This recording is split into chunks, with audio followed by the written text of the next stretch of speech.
இறைமகன் இயேசு கிறிஸ்துவில் மிகவும் பிரியமான சகோதர சகோதரிகளே, நண்பர்களே, பெற்றோரே, பெரியோரே, குழந்தைகளே, இந்த நாளை கடவுளுடைய பாதத்திலே ஒப்பு கொடுப்போமா? அன்பு தெய்வமே, இந்த அதிகாலை வேளையிலே உம்முடைய சந்நிதியிலே வந்து உம்முடைய திருப்பாதத்தில் அமர்ந்து உம்முடைய இறை வார்த்தை கேட்பதற்காக நாங்கள் ஆயத்தமாகி கொண்டிருக்கின்றோம். ஆண்டவரே, எங்களை ஆசீர்வதியும். எங்களுடைய இதயத்தை நீர் திறந்து தாரும். உம்முடைய இறை வார்த்தை எங்களில் வேர்விட்டு வளரட்டும். எங்களுடைய இதயத்திற்கும் உள்ளத்திற்கும் உடலுக்கும் வாழ்க்கைக்கும் உரமாக அமையட்டும். எங்களுடைய குடும்பத்தை ஆசீர்வதியும், பிள்ளைகளை ஆசீர்வதியும், தொடர்ந்து எங்களை வழிநடத்தும். ஆமென். அன்புமிக்கவர்களே, இன்றைய நாளிலே நாம் தியானிப்பதற்காக எடுத்துக்கொண்ட இறை வார்த்தை திருப்பாடல்கள் 1ஆம் அதிகாரம் 1வது இறை வார்த்தை. நற்பேறு பெற்றவர் யார்? அவர் பொல்லாரின் சொல்லின்படி நடவாதவர், பாவிகளின் தீய வழி நில்லாதவர், இகழ்வாரின் குழுவில் அமராதவர். பேறு பெற்றோர் என்று சொல்லப்படுகிறது. ஆண்டவர் யாரை நற்பேறு பெற்றவர் என்கிறார்? அவர்கள் தீமை செய்கின்ற பொல்லாரின் அறிவுரையின்படி நடக்காதவர்கள், தீமை செய்பவரின் சொல்லின்படி நடக்காதவர்கள். பக்கத்து வீட்டில் இருக்கிறவங்க யாராவது வந்து கோள் சொல்லி மூட்டினாலும், இல்லாதது பொல்லாதது பிறரை பற்றி சொன்னாலும் கேட்காதவர்கள்.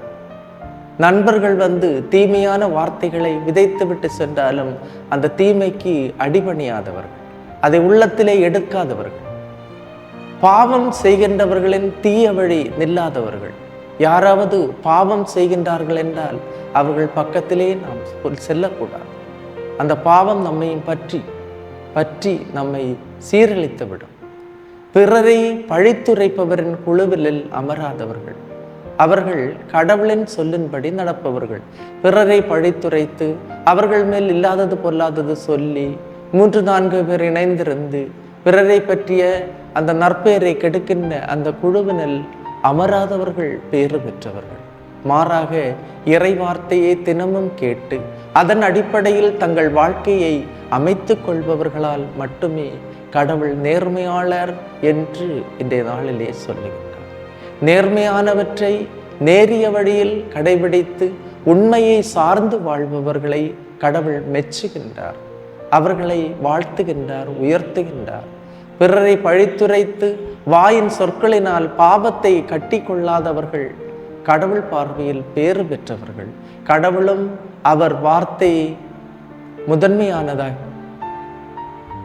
கடவுளும் அவருடைய வார்த்தையும் முதன்மையானதாக கருதி வாழ்க்கை நடத்துகின்றவர்களை நற்பேறு பெற்றவர்கள். எனவே இன்றைய நாளிலே கடவுளுடைய இந்த இறை வார்த்தைக்காக நாம் கேட்போம். ஆண்டவரே, நல்ல வார்த்தைகளை பேசுவதற்கும், நல்ல நண்பர்களோடு நட்புறவை கொள்வதற்கும், நல்லவர்களுடைய குழுவினில் சேர்வதற்கும் எனக்கு அருள் தாரும்.